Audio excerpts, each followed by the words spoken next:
And good morning. We welcome you to the 2025 Jackson County Basketball Media Day event hosted by the Kevin Dukes Career and Innovation Academy. I'm Greg Bell along with Jason Bowen from the Jackson County Sentinel. We begin with the Skyline Lady Vikings. We have Coach Tanner McGill. Players, we have 3 players from the Lady Vikings: senior Brinna Wilson, juniors Jade, Yeager, and Bella Avans. And Coach, we'll begin with you. Tell us a little bit about your 2025-2026 Skyline Lady Vikings. These girls, they went through a transition last year. We were senior heavy 2 years ago. Last year was a little bit of transition. Wasn't really Skyline Lady Vikings, what people are used to.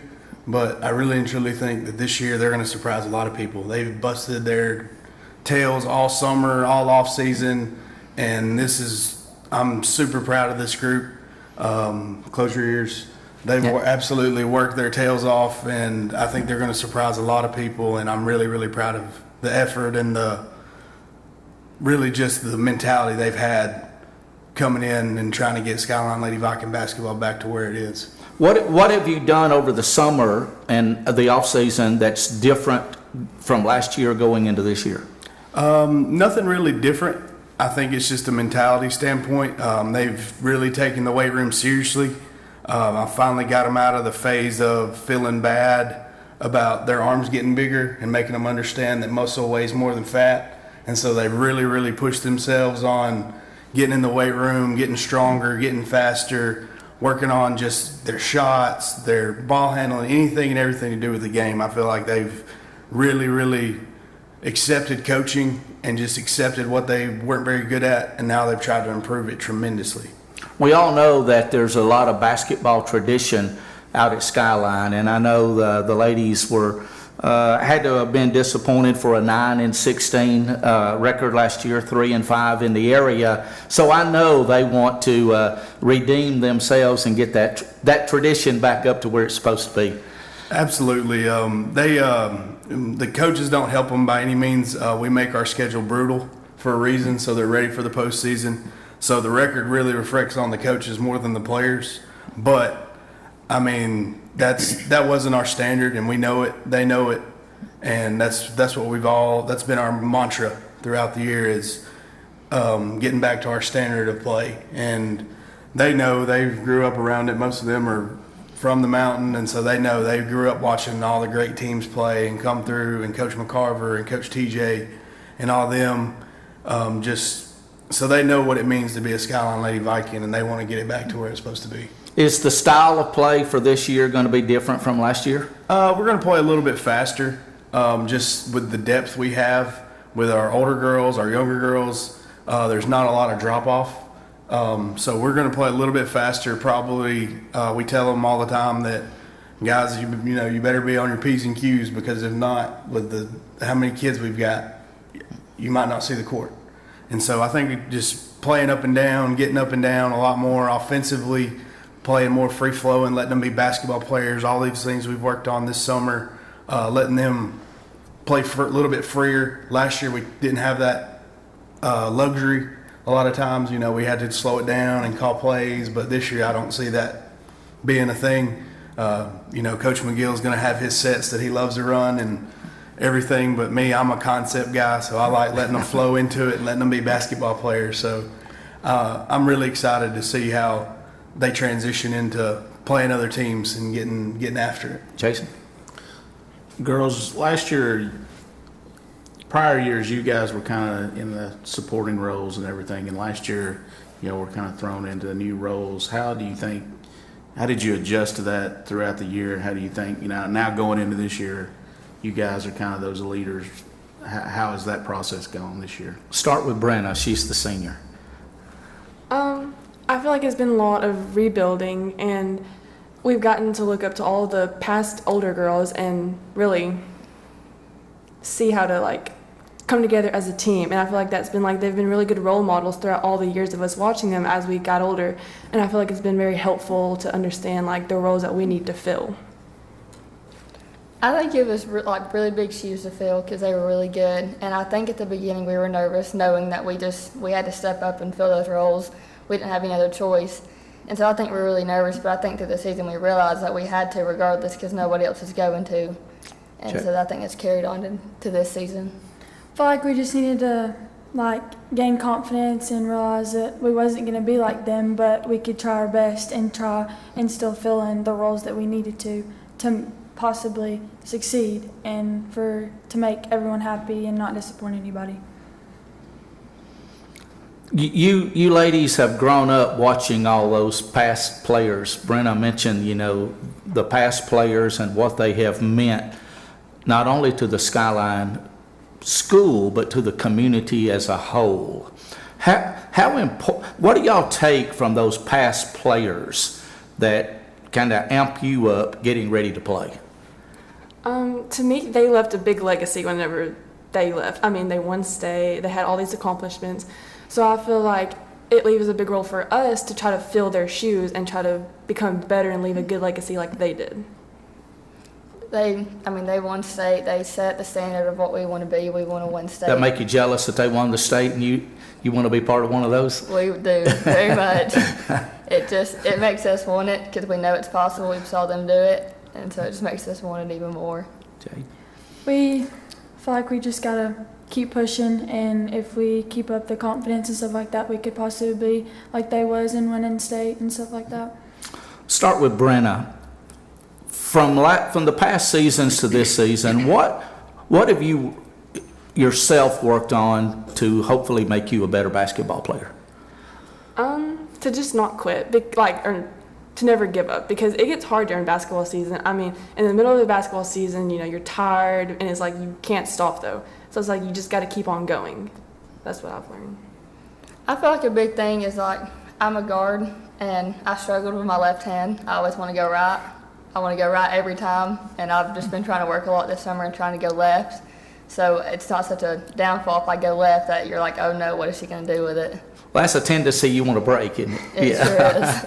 Jade? I feel like I just got to work on my confidence and believing in my teammates and think I can do it as much as they can, and they're my biggest role models, and they're the one that's going to push me to be the best that I can.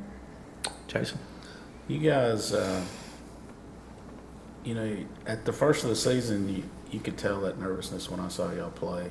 But I saw y'all play later in the year, and it seemed like you were getting a little more comfortable in your roles and a little more just adjusted. Has that carried over through your summer play and headed into the preseason? Yes, I feel like this summer it was even we came more together as a team as we were towards the end of the season. Because towards the end of the season last year we were coming together, but I feel like over the summer and all these practices we became even more together as a team and really understood each other.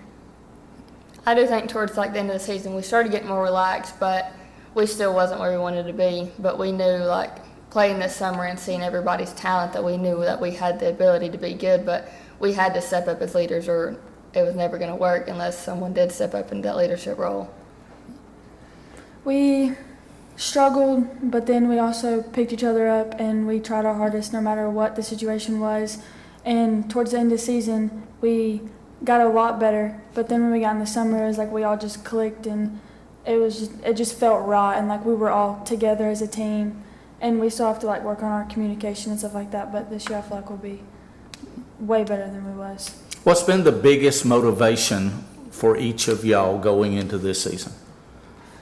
That we're not alone and that we're all doing it together. So it's if one of us gets down, then the other one's always there to pick us back up. So it's we're always just there for each other. And it's just a big motivation because somebody's always there for you, even if you're going. Bella? I think just seeing knowing we have the talent to do big things, it's all there. And just knowing that we're all in it together, we want it for each other, we want to see each other accomplish all the good things in life, just knowing that, it keeps us going. Jade? I feel like we just need to play as a team, we're all here for each other, no matter what. We can talk to each other about how we're feeling and what each other needs to work on, and we're all just here for each other. Coach, let's talk about your area, 1A area 16, Eider, Oakwood, you, Valley Head, and Woodville? Kind of sum up the area. Ider obviously is the favorite. They took Spring Garden to the wire last year to go to the state tournament. And then after that, I mean, I think it's a very competitive area. I mean, year in, year out, Oakwood's going to be super athletic. Woodville and Valley Head are going to play hard and are coached well.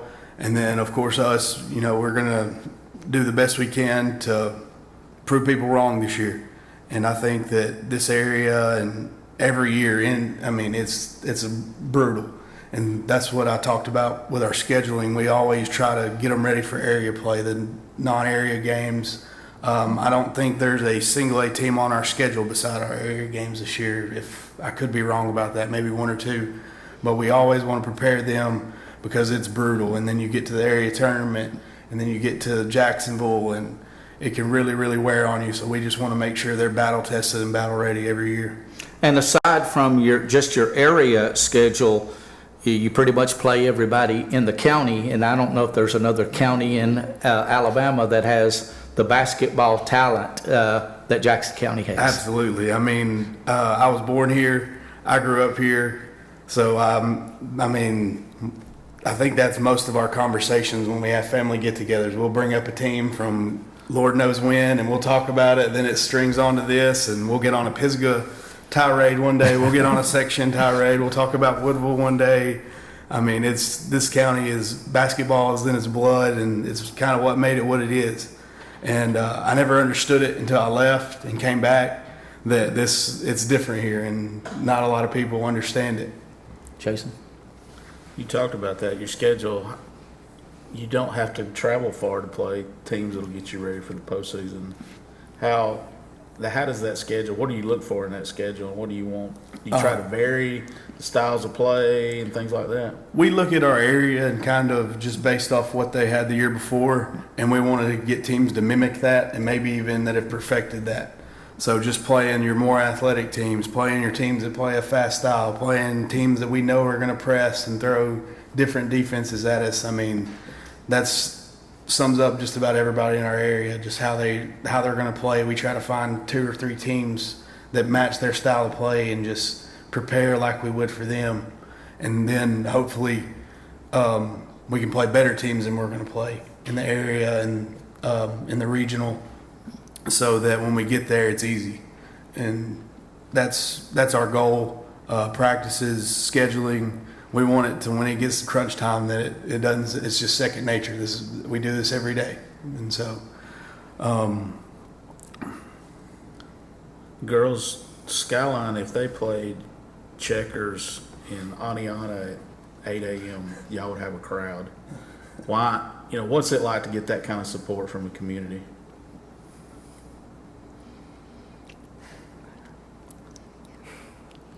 It's really special. A lot of people don't have the support that we have. At Skyline, everybody's going to be there to support you no matter what, no matter if it's a new sport, old sport, you're going to have a crowd there.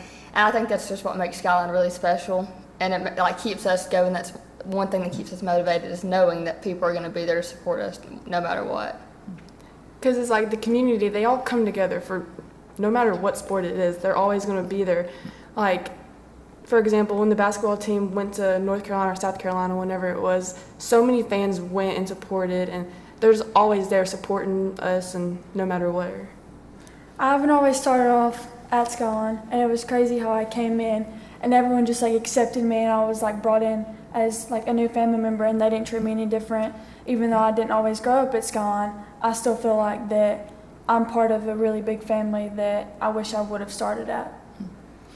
Is there one team on your schedule that you enjoy playing more than any other?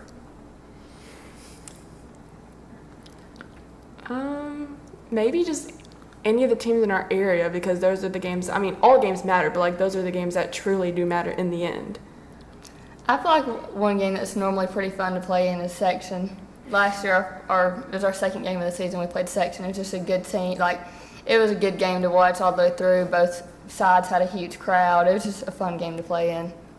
Me personally, I think it's best. Well, my best game is playing against section, because that's where I came from, and I just want to prove that I work hard, and I still like, even though those were my best friends, I'm still gonna compete for my team that I'm playing with now and now my family, and just beat them. Coach, I'll let you sum up your time here and your team for this year. I mean, like I said, I think our mantra this year is just getting back to the standard.